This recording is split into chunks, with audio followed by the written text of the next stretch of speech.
on est en train d'envoyer les gens, les distraire dans des violences qu'ils ont fomentées, dans une histoire de M23 dont ils sont complices. Et je l'ai dit à qui veut m'entendre, et je l'ai dit aux Congolais et aux Congolaises, que l'histoire du M23, il faut que les Congolais analysent bien cette affaire, parce que M. Félix Tshisekedi est un des responsables qui a causé le tort au pays. Le M23 lui colle à la peau, comme le M23 colle à la peau M. Kabila. Donc les deux, ils sont responsables avec M. Kagame, ils sont des amis. Je vous ai dit que le couple FCC Cash existait toujours. Tout le monde est suspendu à la situation sécuritaire. Pas simplement au Nord Kivu, à Ituri, on ne parle plus beaucoup. Au Maïndombe, on n'en parle presque plus. Dans les Kwilu, dans les territoires de Bagata, dans les Kwango, à Kinshasa même. Donc, tout est fait pour distraire les Congolais.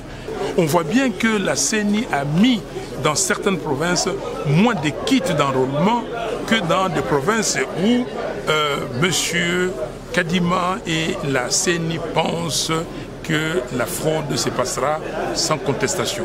Donc nous nous disons que cette fraude qui a commencé depuis la mise en place des juges constitutionnels le 20 juillet 2020, et ça a suivi la loi électorale, la loi sur la CENI et l'installation des membres de la CENI, parce qu'on veut sous-estimer le nombre d'électeurs dans les provinces qui sont totalement favorables à la résistance, et on veut surestimer là où M. Tshisekedi est faible. Et donc, on prend le même, on recommence. C'est exactement ce qui se passait sous Kabila, où on gonflait les provinces du Katanga et les provinces de l'Est. Aujourd'hui, le Katanga est totalement mis à l'écart.